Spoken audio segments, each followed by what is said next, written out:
আমি তো স্যার জানি না। আমি একজন বাইতাইছে গেছে লাগেন তো আমি কইছি যাইস না যাইস না কইছি বলতে কইছে দাঁড়ো লিয়ে গেছে জিংলান তো গেছে তো মালিকে কইছিল আমার জিংলাটি বেড়ার কাছে ভরে দিছে জিংলাটি লই আইস তো গেছে জিংলান তো গেছে বলতে যখন জিংলান তো গেছে তো মালিকও কইতেছে এই জিংলাটি এনে কাটিস না এনে রাইস না তো সেটা থেকে একটু মিক্রি বের আছে রোগ আছে।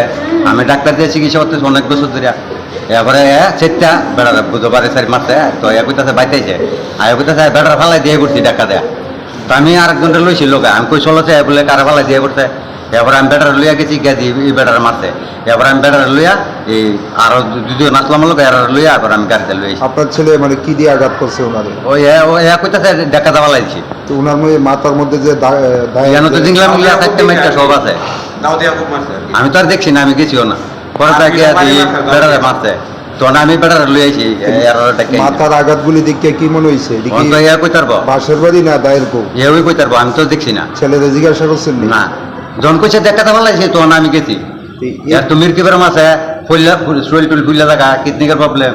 এই যে বাসগুলি আনতে গেছে কার জায়গাতে আনতে গেছে? এটা আরেকজনের জায়গা।